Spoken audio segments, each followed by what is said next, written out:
I do really believe 100% from every part of me that everyone has the capacity to be able to do the things that they want and not to be held back by the mental baggage that's in our head that we want to push through. Welcome to the Do the Thing podcast. In each episode, we get down and personal with people who go after the things they want to make all their wildest dreams come true. Join us as we unveil and dissect a formula for what it takes to do the thing. Here is your host, Stacey Lauren. Hey everyone, welcome to the Do the Thing podcast. This is Stacey Lauren. Do you ever struggle to move between activities? On this episode, I was having a real life moment needing to do this, and I really needed to recenter myself. I could have ignored the signs and gone about my day, but doing so would have negatively affected everything else on my schedule. The good news was I had a scheduled podcast interview with today's guest, and I thought this real life moment would be such a great way to show you a way to transition between activities. I wasn't even sure if I was going to use this on the podcast, but I felt like the lesson was so valuable, I couldn't resist to share it. I recently interviewed today's guest on a previous show. If you missed that one, I highly recommend that you give it a listen to bring more context to today's activity.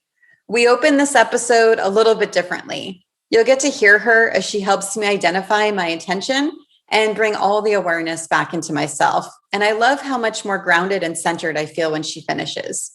During this episode, we also explore the importance of creating genuine connections through authentic relating. Too many people get stuck in the past or future instead of living in the present.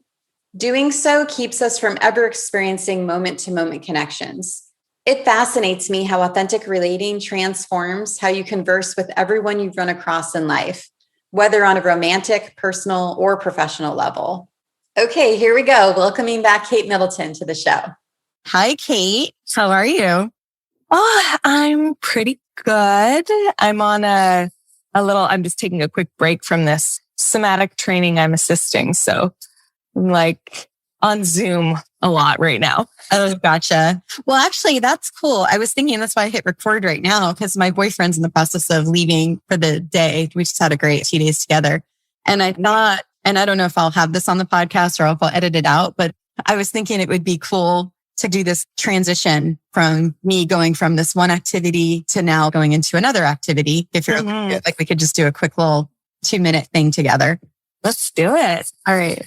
Yeah. So as a starting place, if you were to attune to your own awareness, where do you think your energy is right now, or your awareness? Like, in what direction? Is it towards your boyfriend packing the bag, or the front door, or somewhere else? Like, can you identify the location of your attention right now? It's funny. It's actually more just on my heart is like pounding. It's my heart pounding, which is weird because that normally does not happen where I'm feeling it in the body. But that's kind of where I'm like, just because I was rushing around and wanting to, be here on you for you. And then be in this moment, and he just left, so we're good. but just so maybe now it's on that door. Oh, now he's locking the door. And my dog didn't bark, so I was like, "Oh, is the dog gonna bark?" Kind of a thing. So it's funny. It went from my chest because I'm like out of breath, and then wondering if my dog's gonna bark, and then hearing the door just like lock, kind of a thing. Okay. So it sounds like it's kind of moving. Yeah. In here to out there. And so how about we play with this for a moment, tracking how your attention is shifting from your heartbeat, and then to your boyfriend, the door, your dog, as if you could follow the direction of your attention and then gently start to steer it inwards. So it's not an abrupt out to in. It's a slow titration of out there, around the door, around the dog, to turning back in closer and closer to yourself. Yeah.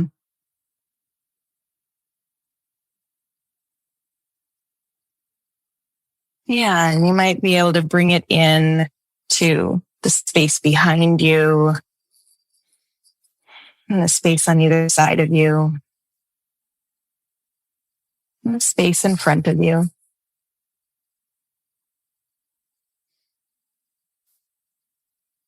Eventually bringing your awareness all the way in to land on your skin, on the whole surface of your body. The skin on your face and the back of your neck. The skin on your hands and your feet.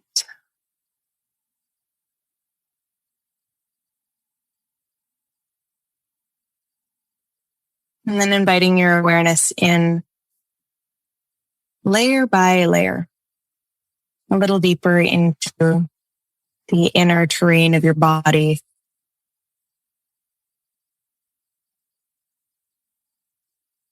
As if you could sink back in to yourself.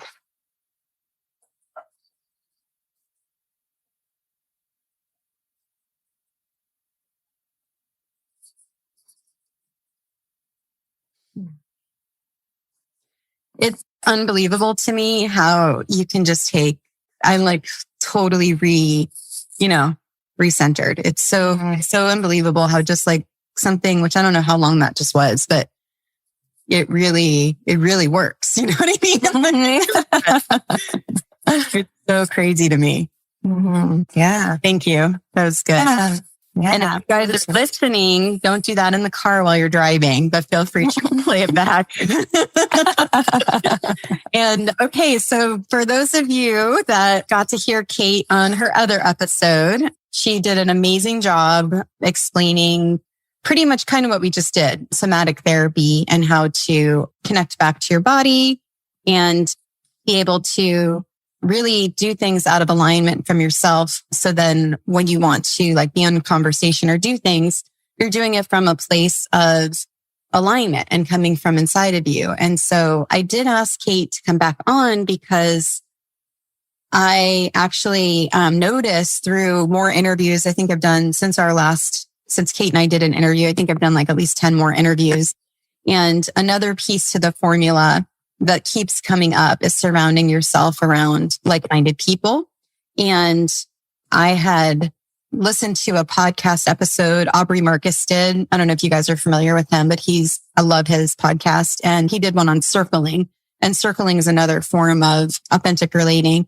And it just, all of a sudden, it just had me think, oh my gosh, I have to have Kate back on because we did a lot of the somatic therapy piece, but we did not do as much authentic relating. And in order to really surround yourself with like-minded people, you've got to get past the superficial level, because if you don't, you're just stuck in that, how old are your kids and where do you live and where do you travel kind of a thing. You're not getting like deeper. And so it's hard to really see if you guys are on the same level. And there's so many things that I love about authentic relating. And for those of you that didn't listen to that episode, Kate she is a facilitator for authentic relating. I'm actually going to go to another one of her weekend trainings in a couple weeks. And I'm really excited about that one. I'm going with my boyfriend too. The one I did a couple months ago, I did by myself. And it was like unbelievable being able to witness her through the process. Anyway, authentic relating is something that's been really powerful for me in my relationships and something that I'm working on a lot. And so I wanted to be able to share that with you guys and be able to learn how to get deeper and be more meaningful in your relationships. And then the other thing I like is it shows you how to set boundaries in a way that's like healthy, especially if you have people pleasing tendencies. If you say yes to everyone and everything, it leaves really little time for yourself. And the other thing I love about it, it's totally reframed my perception of conflict. I no longer try to avoid conflict. I try to turn conflict into a connection point. It used to be hard for me to speak up about certain things. And now I really try to weave in this practice into my everyday life. And I'm still working on it. I'm still a student of it, but Kate is an amazing resource for this. And I really wanted you guys to hear from her. So I'm going to say hi to Kate. Hi. Oh, yes. What a great intro. And I love that you're bringing in all these elements that you're so passionate about yourself and really engaged in the process of authentic relating in your own life and relationships. So you talk from a place of lived experience. And yeah, I'm excited about this conversation. I've been fascinated by the world of relationships for a really long time, and mostly because they didn't come very easily to me. So I found my way here out of desire and necessity because I was steeped in meditation and yoga and somatics, and that was my comfort zone, the sort of solo practice, deep inner space, sensing, feeling, and being in my own inner environment.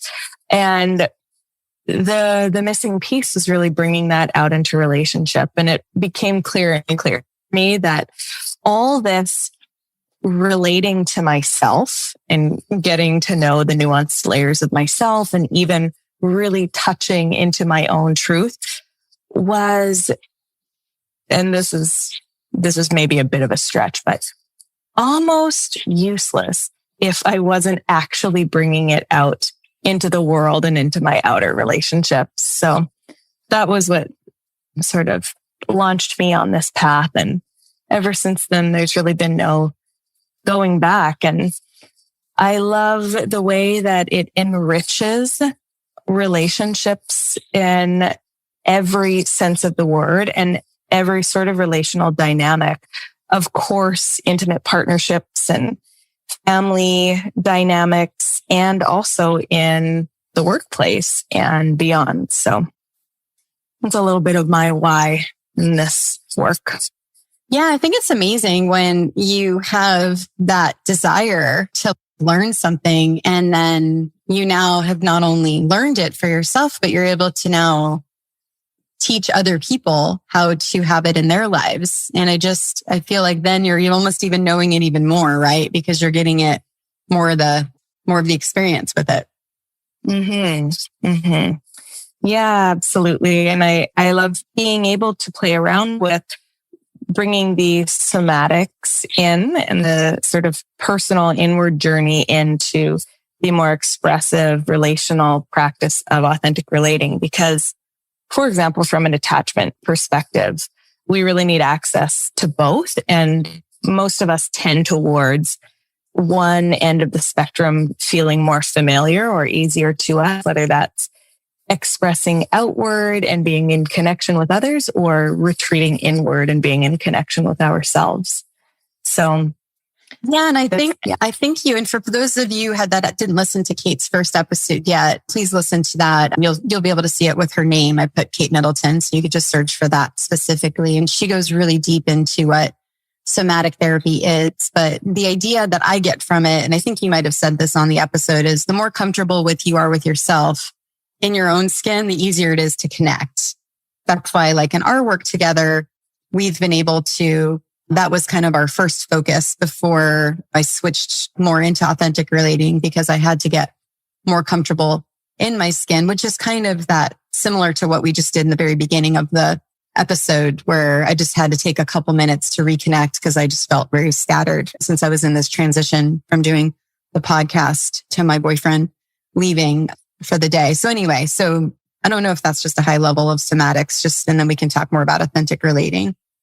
absolutely. I think to sort of simplify somatics, it's all about inhabiting your whole body with your awareness. And when that's possible, I think there's so much more room for relational capacity, depth and truth and activity and play and all the good things. So good. Okay, so I really would love to get into some tactical stuff. So let's see who's listening. So people that are listening are people that want to do the thing, right? They either maybe they work a 9-to-5 job. They want to open a business. I can give you an example. A friend of mine, I've lightly been sharing the podcast with people. I haven't really even done too much of it. And I already got a really good inspiring thing. I'll just share it really quick because I loved it. Just to give you an idea of who they are. So she just said, "Great work, Stacey. I listened to all 3 episodes over the weekend and I'm inspired to do the thing. For me, it's been for years to start a summer camp for inner city teens. They rarely get into nature, and to begin running again. Maybe even do a half marathon one day. Thanks for sharing." And so that's one example. People that are working like 9-to-5 jobs and want to either do something for the good of humanity, open a business, travel. I just talked to somebody last week. She runs a monthly community event. So there might be people that just want to start a volunteer event. And so for them to be, or to even start dating, I've actually been talking to a lot of people that kind of getting tired of the dating scene. And so they want to do the thing and find an actual partner and get through that. So thinking about those people, we want them to be able to put themselves into situations where they can surround themselves with like-minded people. Because if they're around people that are like, "Why would you want to do that? That's the dumbest thing I ever heard," or "That just sounds really scary to me. I could never do something like that." It's fine if you want those people still as your friends. Like if you want people like that still as your friends, but you really also need to expand your friend base and be around people that are doing the thing also, because that's going to help you do the thing.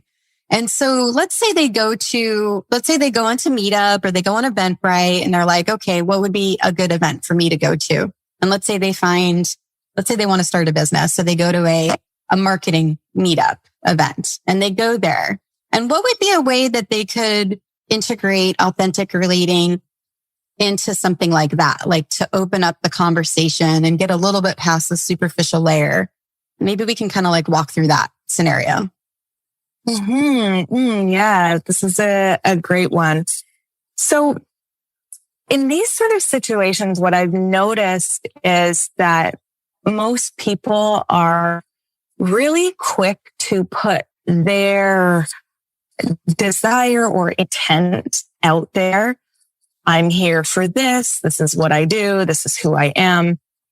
And starting off on that sort of a launching pad can be a bit, the intention is pure in that you want to connect over shared values, but it almost seems a little bit rushed to me.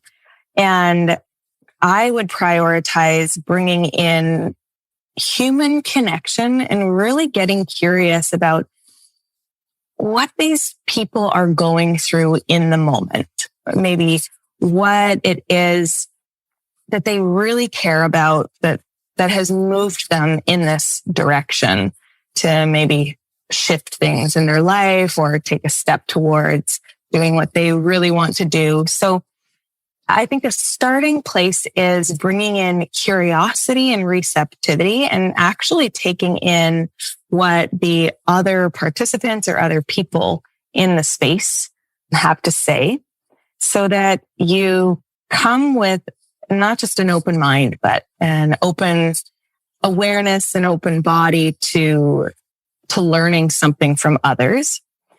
And then match that with what you are willing to share yourself, so that there's reciprocity happening, which is necessary for relationship. And in authentic relating, we really value this practice of reciprocity, or honoring yourself and honoring other. And to me, that shows up or manifests as an ability to listen and receive and respond and engage. And I would also say, so bring in the curiosity, start with listening and getting curious, and scratch the elevator pitch. All that prep to condense down your message and what you're doing in one perfectly polished sentence. I say take a risk, drop that for the reward of genuine connection as a starting place. Yeah, I love that. And so what would be a couple good questions for them to be able to ask to open up this conversation? Yeah. So I would start with one is really tuning into your curiosity and starting to trust in your own curiosity a bit more. So notice who you're drawn to in the room. Notice what it is that attracts you to them. Is it their posture, the way they're moving through the space? Is it what they have to say? Is it the way that they're engaging with others? Is it how they're sitting in the corner alone and just observing? Just notice what you are drawn to and then bring that in. Oh, I noticed the way you're able to, it seems like you're able to talk to anyone in here. Or, oh, I've noticed you sort of sitting and just observing. And then asking if they're willing to share about that. That can seem like a bit of a stretch or an unconventional conversation starter.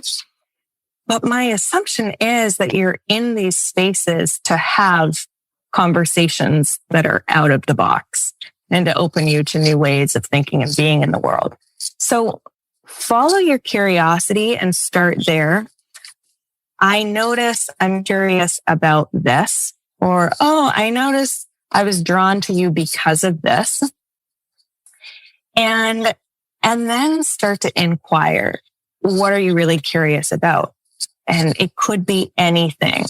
Did you come here with someone else? How did you find out about this? What is it that has you here tonight? These can be starting places, but I get that it's easier to have prompts and maybe a 3-step conversation starter.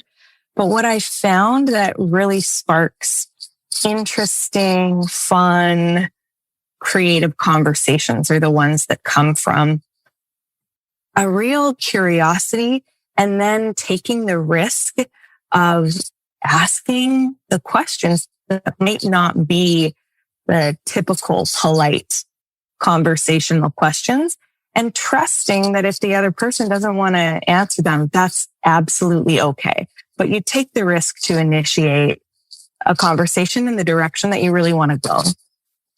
Yeah, I love that. And you know what that makes me think of too is it's funny. I'm automatically going to meet new people, get like-minded people. So I think that that's all good for that scenario. But now I'm wanting to, and just so everyone knows, I didn't tell Kate we were doing what we were doing. I just said we're going to talk about authentic relating. And so this is all because I wanted it to be more authentic and just able to kind of go where the conversation flows. And so that's just kind of how I've been working the podcast pretty much. And it's been working the way that I wanted to at this point. But anyway, what's coming to my mind as I'm hearing you talk is I'm I kind of also now want to talk about their current friends too. Because I'm already calling their current friends off. And that's not good, right? We should at least give them a chance to have them be the supportive people. So let's say you're in a friend group and you're maybe doing the wine thing with them or complaining thing or whatever it is you're doing. Or maybe they're just your kid friend, where your kids are friends and then you're friends with them kind of on that other level. Or it could be business friends, whoever these people are. What would be a good way to kind of start this practice with people that you already know that are already in your network? This is great because yes to meeting new people and creating new relationships. And I also really take a stand for bringing authenticity into existing relationships to model the kind of relational depth that you're wanting. And it can be done in a way that's gentle, that's respectful. So it doesn't come from a place of, oh, I know this thing, therefore I'm deeper than you and better and more evolved and more in touch or whatever it is. But that's, hey, I'm learning this really cool relational technique. And I'd love for it to be an option for us to use or engage in. And what I'm really wanting is to be able to share with you about my current projects and ideas and what I'm excited about. And sometimes for you just to hear me and listen and reflect back what you hear me say to help me organize my thoughts. And sometimes I'd love to be able to ask you for suggestions or advice. And I'd also love to hear what you're up to in the world. How does that sound? So you're setting a context of, I'd love to set up these conversations where there's active listening, there's reflection, and there's consent before advice, for example. Yeah, I love that. And you're making me think that, yeah, we do need to get into that more. That one, what is it, a rule? I know there's 4 rules. Maybe we should talk about that one, which is pretty much what you said, but maybe let's go through that structure a little bit more.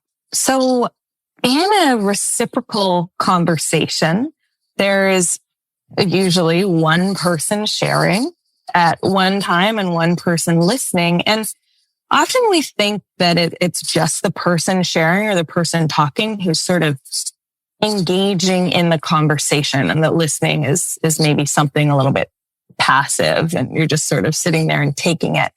But there's a way for both roles to be equally engaged and active in the conversation. And active listening does require a little bit of effort and attentional regulation, if you will, to be able to bring your attention really to the person who is speaking to you and picking up on not only what they're saying through their words, but how they're saying it with their body, how they're gesturing, the tone of their voice, what happens. Do they light up? Do they slump? Do their eyes squint? Do they open wide? So that you can see more of the picture of this person's experience. And then that level of listening allows you to reflect back to them, yes, some of the words that they said, because it's important that they know that you're with them, you're following, you've picked up on these things. It also really allows you to understand their reality better, because our language creates our reality. And so if you notice the kind of language they're using, the words that they're saying, it is an insight into their world. So you reflect back some of the words that really either summarize what they're saying or struck you in a certain way.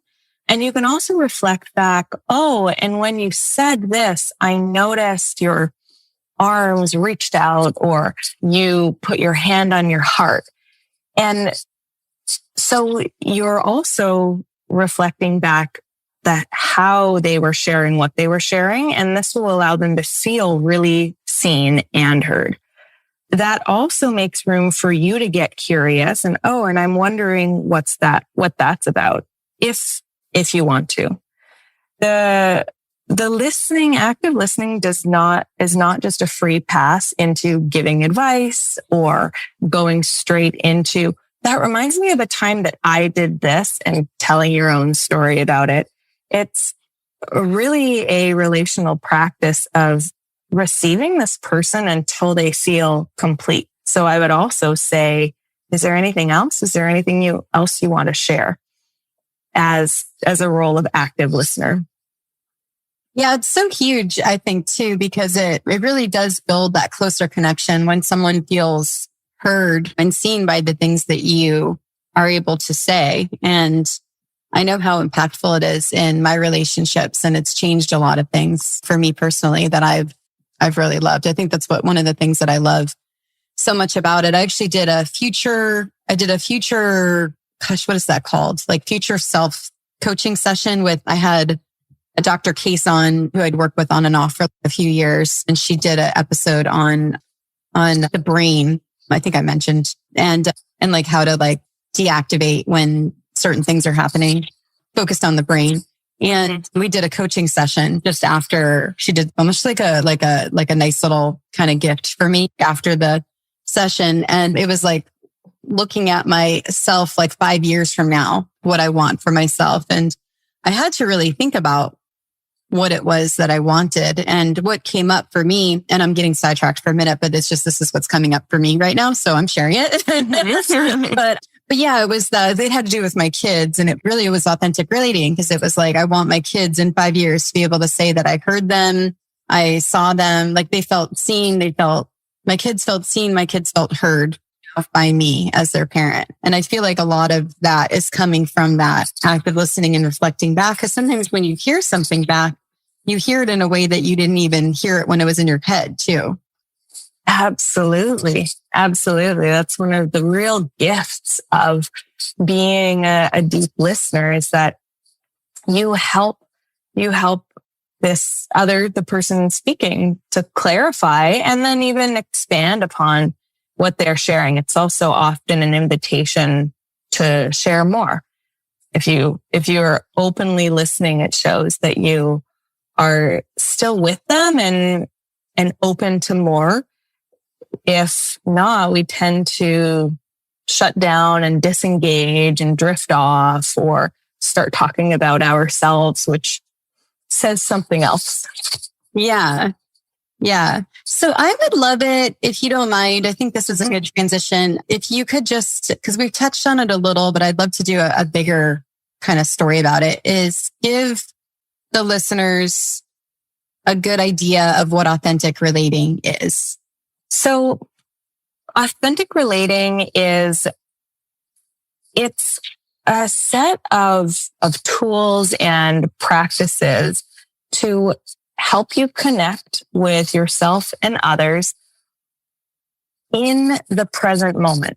So having to do with the here and now, with your lived experience, and bringing your conversation to that level. Most of the time we talk about past events or about future possibilities, and we disconnect from the vulnerability of the present moment, which is where our sensations live, our emotions live, our real lived experience happens. And if we're relating based on past experiences or future events, then we're never really experiencing the intimacy or immediacy of moment to moment relating or moment to moment connection.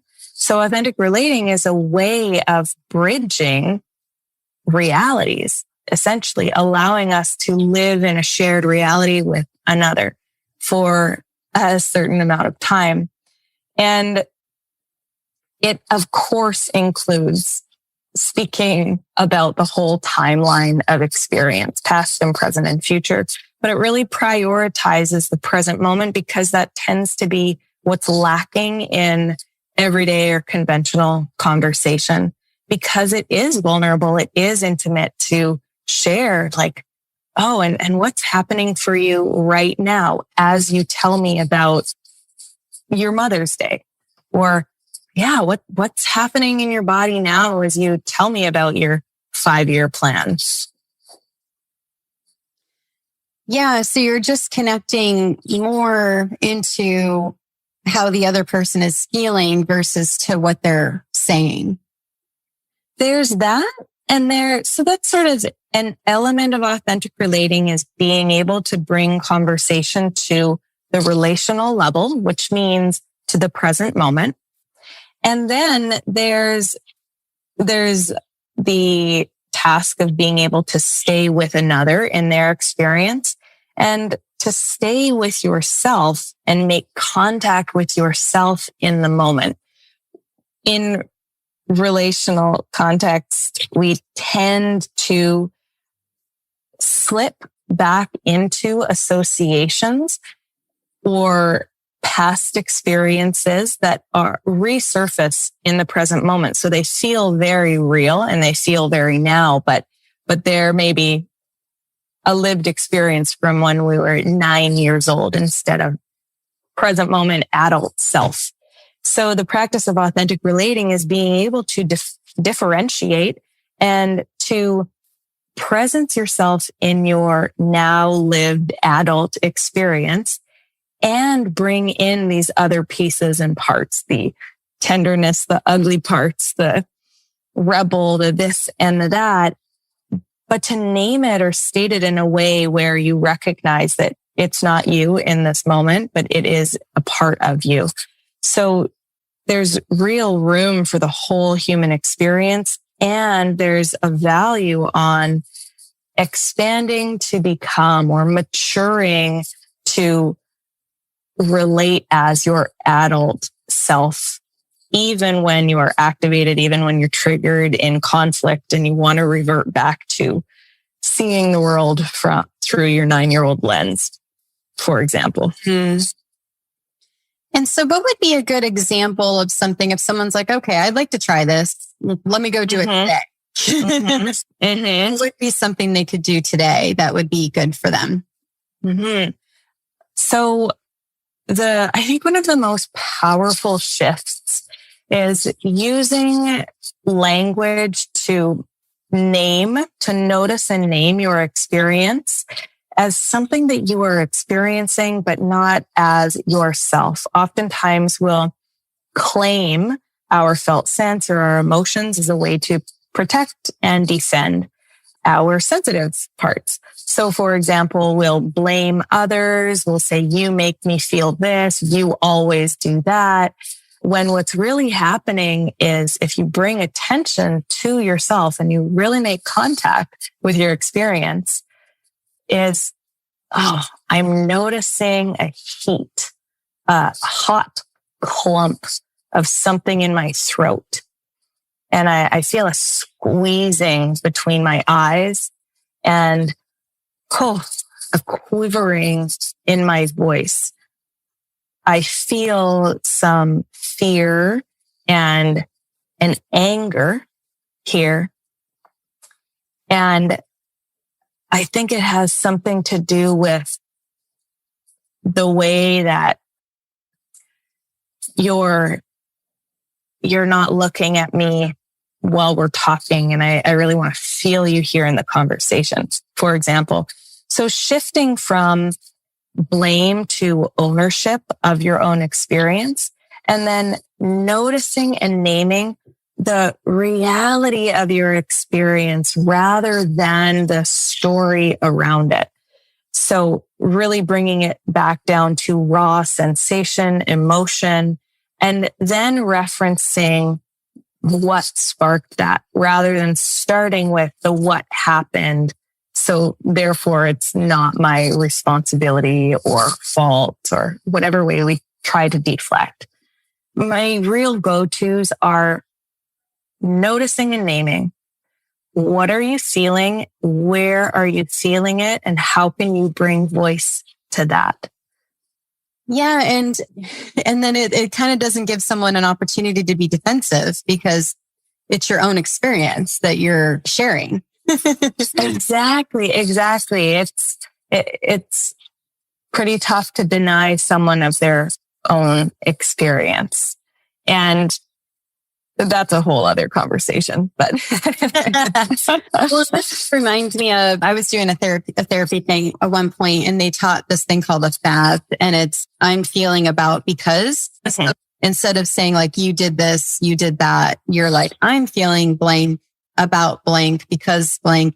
And it's so hard to do that in the beginning, but once you do it, then it just becomes normal and you no longer need to go, wait, what's the F and what's the A and what's the B? And I feel like this, I feel is the same way. It's like once you're getting into the practice of doing it in the beginning, probably the first 10, maybe even 20 times you do it, it's hard because you have to remember each piece, but, and actually notice your body too and how you're feeling in a moment. But once you get in the habit of it, you're literally retraining your brain to be able to do that. And that's where I was talking about creating connection out of conflict.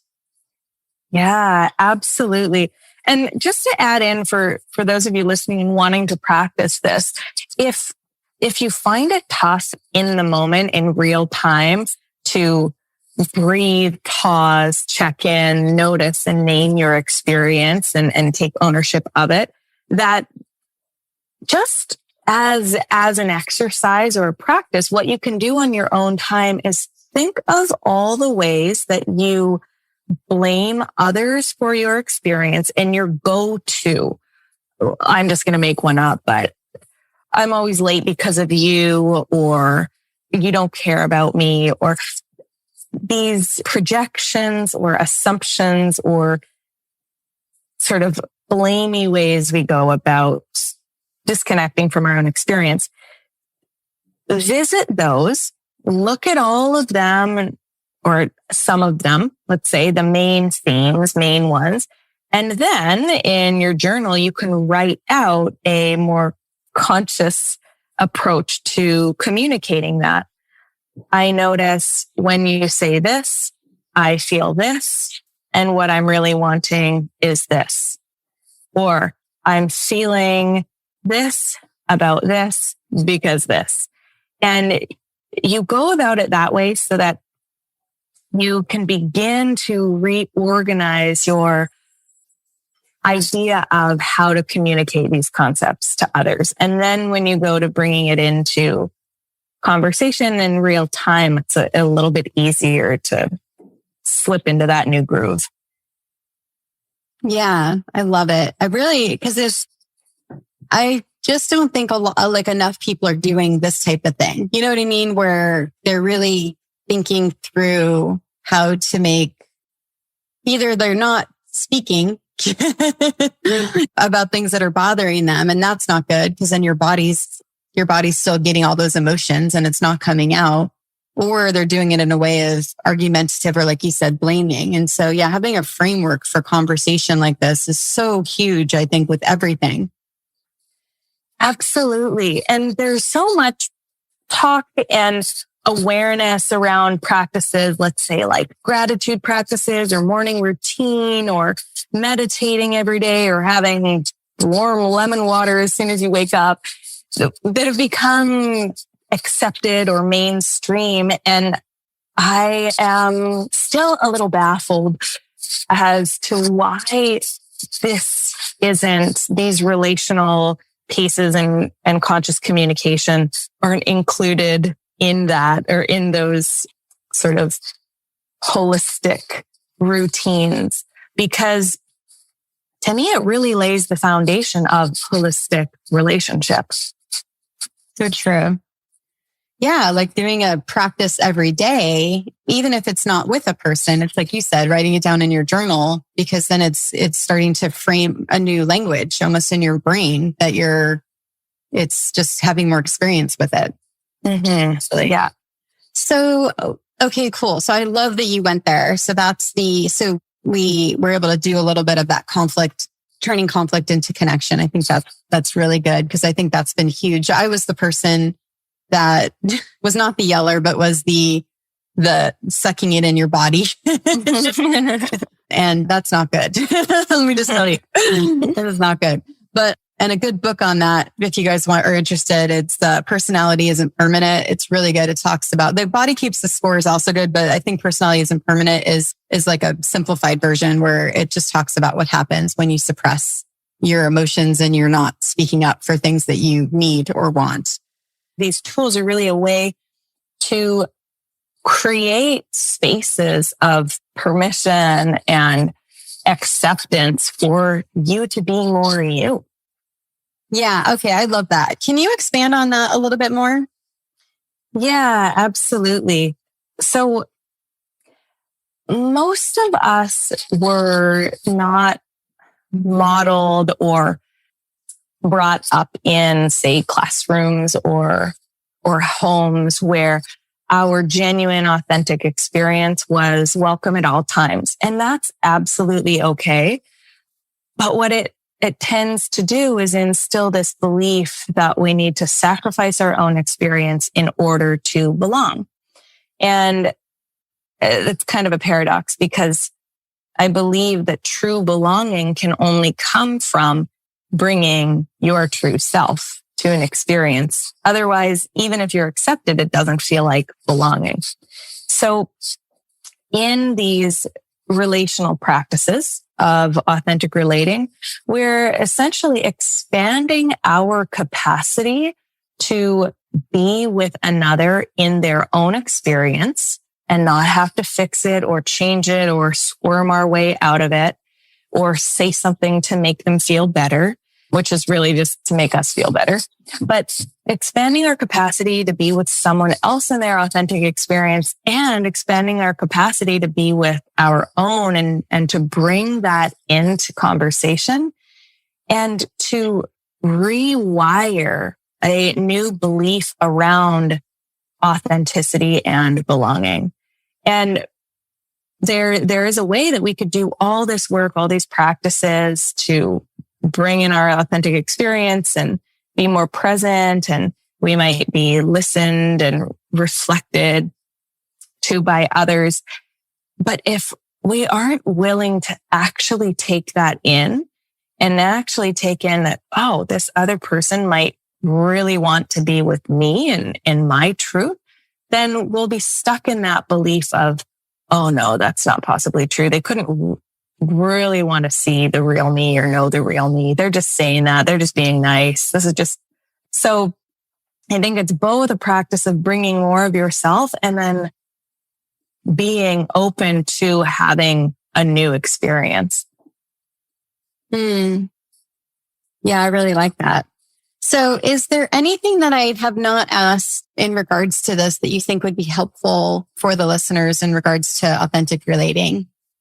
There are a few pieces I just want to mention that authentic relating, it's not about being a perfect partner or a perfect communicator, but I think it's about taking a risk in service of deeper connection. And that risk might mean sharing more of yourself, more of your truths, more of the parts you try to hold back or hide, and then showing up more fully for another, being more attentive and engaged and listening with curiosity and empathy so that relationship becomes a place of resource and support and joy.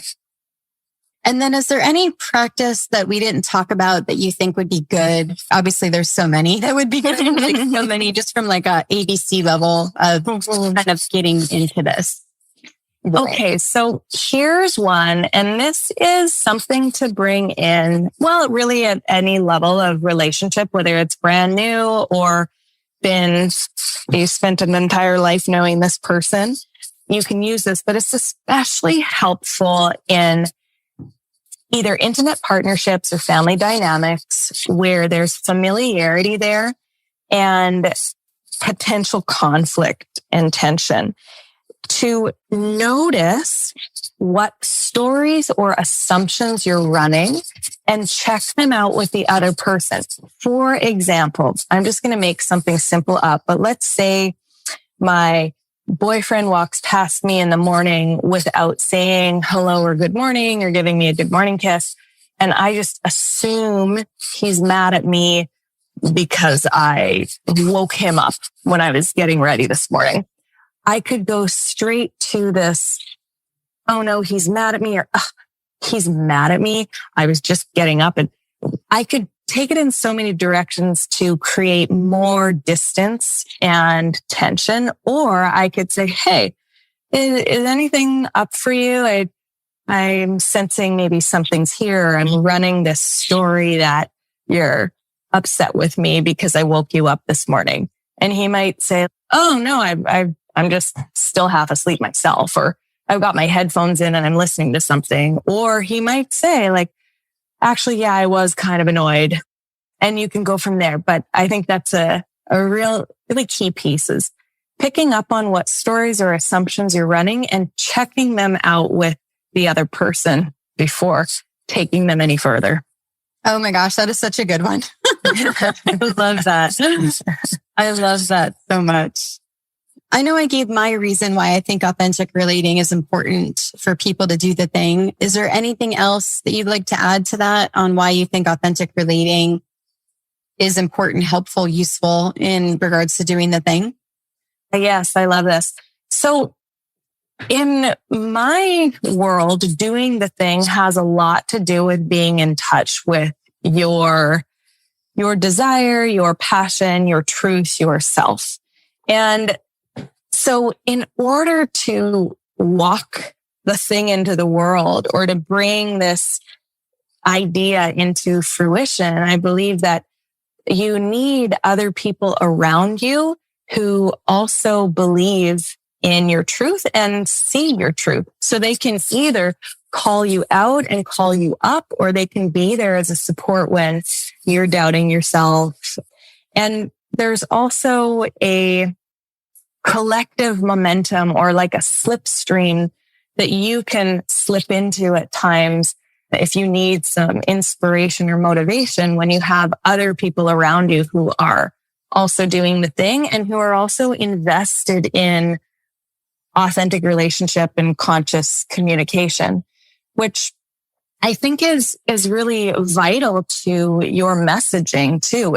If you're doing the thing, to be able to share your why of what you're doing with an audience or with others, it has to come from somewhere genuine. So that's a little bit about why I think this kind of communication and relating is so important for doing the thing. And so it's funny, I have this card and it's been like on my table for, I don't even know how long, months, but I love it. I love this. So I thought I would just read it and then tell me what you think about it. But it says, having hard conversations. And then I have a little dash under it. And so it says, practice communicating when it's easy so that when it's hard, you'll be able to. Oh, I love that. I absolutely love that. Yes. And one way to start is to start with appreciations. That's kind of a fun one to start with. So existing relationships in your life can be nurtured by letting this other person know what it is you really appreciate about them in real time, if you can. And that's sort of one example of communicating when it's easy so you can do it when it's hard. You get into the practice of sharing what's true, what's on your mind in the moment with another. Thank you so much, Kate. I'm just so glad that we met, and I really appreciate you coming on again. I'm really grateful for you. Such a joy to be here and to be connected with you. And I'm so glad that you are doing what you're doing and inspiring others to do the thing. Thanks for listening to the Do the Thing podcast. We hope you enjoyed the show, but even more, we hope you'll be inspired to do the thing. Do you have a burning question on doing the thing that you'd like answered? How about an inspiring do the thing story of your own that you'd like to share? We'd love to hear all about it. Just leave us a voice message at dothething.callcast.co or email us at hello@dothethingpodcast.com.